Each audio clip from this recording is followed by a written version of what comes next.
Gulf രാജ്യങ്ങളിൽ ജോലിക്ക് അപേക്ഷിച്ചിട്ടും പ്രതികരണമൊന്നും ലഭിക്കാത്ത ഉദ്യോഗാർത്ഥികൾക്ക് ഒരു മുന്നറിയിപ്പ്.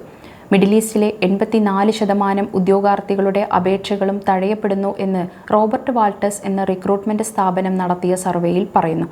ആർട്ടിഫിഷ്യൽ ഇന്റലിജൻസ് ഉപയോഗിച്ച് തൊഴിൽ അന്വേഷണം വേഗത്തിലാക്കാൻ ശ്രമിക്കുന്നത് വിപരീത ഫലം നൽകുന്നു എന്നും സർവേ റിപ്പോർട്ട് ചൂണ്ടിക്കാണിക്കുന്നു. തൊഴിൽദാതാക്കൾ വ്യാജമായി നൽകുന്ന വിവരങ്ങൾ അപേക്ഷകർ തിരിച്ചറിയുന്നു. അതിനാൽ ആധികാരികതയും വ്യക്തിഗതവുമായ വിവരങ്ങൾ നൽകുന്നതിൽ ഉദ്യോഗാർത്ഥികൾ ശ്രദ്ധിക്കുക. ചുരുക്കി പറഞ്ഞാൽ AI വെച്ച് CV ഉണ്ടാക്കി കൊടുത്താൽ ജോലി കിട്ടില്ല എന്നർത്ഥം. 59% ഉദ്യോഗാർത്ഥികളും CVകളും കവർ ലെറ്ററുകളും തയ്യാറാക്കാൻ AI ടൂളുകൾ ഉപയോഗിക്കുന്നു. 16% പേർ ഇത് സ്ഥിരമായി ഉപയോഗിക്കുന്നു എന്നാണ് സർവേ റിപ്പോർട്ടിൽ പറയുന്നത്. ഹയറിംഗ് മാനേജർമാർക്ക് AI ഉപയോഗിച്ച് തയ്യാറാക്കിയ CVകൾ തിരിച്ചറിയാൻ സാധിക്കുമെന്നും ഇത് അപേക്ഷകരെക്കുറിച്ച് മോശം ധാരണ അവരിൽ ഉണ്ടാക്കുമെന്നും സർവേ റിപ്പോർട്ട് ചൂണ്ടിക്കാണിക്കുന്നു. 39% ഉദ്യോഗാർത്ഥികളും ആഴ്ചയിൽ 20-ലധികം അപേക്ഷകളാണ് ഓരോ കമ്പനിയിലേക്കും സമർപ്പിക്കുന്നത്. 55% ഹയറിംഗ് മാനേജർമാരും CVകളുടെ എണ്ണം കൂടിയതിനാൽ നിയമനം വൈകുന്നു എന്ന് സമ്മതിക്കുന്നുണ്ട്. പല അപേക്ഷകരും അടിസ്ഥാന യോഗ്യതകൾ പോലും പാലിക്കുന്നില്ല എന്നും ഇവർ പറയുന്നു.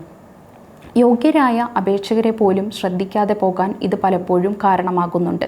3-1 ഹയറിംഗ് മാനേജർമാർ അപ്ലിക്കൻ്റ് ട്രാക്കിംഗ് സിസ്റ്റം ഉപയോഗിച്ചാണ് CVകൾ തരംതിരിക്കുന്നത്. ഇതിൽ നിന്ന് മതിയായ പ്രവൃത്തി പരിചയമില്ലാത്തവരെ അപേക്ഷകരെ ആദ്യം ഒഴിവാക്കും.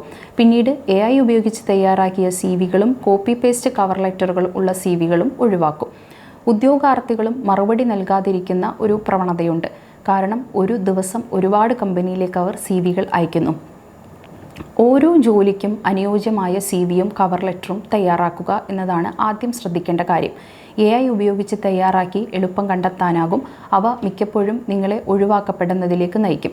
അതിനാൽ ആ കാര്യം പ്രത്യേകം ശ്രദ്ധിക്കണം. നിങ്ങളുടെ കഴിവുകൾക്ക് അനുയോജ്യമായ ജോലികൾക്ക് മാത്രം അപേക്ഷിക്കുക. ജോലിയുടെ വിവരങ്ങളുമായി ചേർന്ന് പോകുന്ന കാര്യങ്ങളിൽ കൂടുതൽ ശ്രദ്ധ കേന്ദ്രീകരിക്കുക. നിങ്ങളുടെ വ്യക്തിത്വവും കരിയർ ലക്ഷ്യങ്ങളും വ്യക്തമായി CVയിൽ പറഞ്ഞിരിക്കണം. പൂർണ്ണതയേക്കാൾ ആധികാരികതയാണ് പ്രധാനം. ഇൻ്റർവ്യൂവിന് വിളിച്ചാൽ കൃത്യമായി പങ്കെടുക്കുക. നിങ്ങളുടെ താല്പര്യം അറിയാനായി തൊഴിൽദാതാക്കൾ ചോദിക്കാൻ സാധ്യതയുള്ള ചില ചോദ്യങ്ങൾ സൂചിപ്പിക്കാം.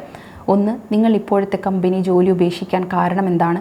ഞങ്ങളോടൊപ്പം ചേരുന്നത് കൊണ്ട് ഞങ്ങൾക്ക് എന്താണ് ഗുണം? ഈ ജോലിയിൽ നിങ്ങളെ ആകർഷിക്കുന്ന ഘടകങ്ങൾ എന്തെല്ലാമാണ്? ഇതൊക്കെയായിരിക്കും ചോദിക്കാൻ സാധ്യതയുള്ള ചോദ്യങ്ങൾ.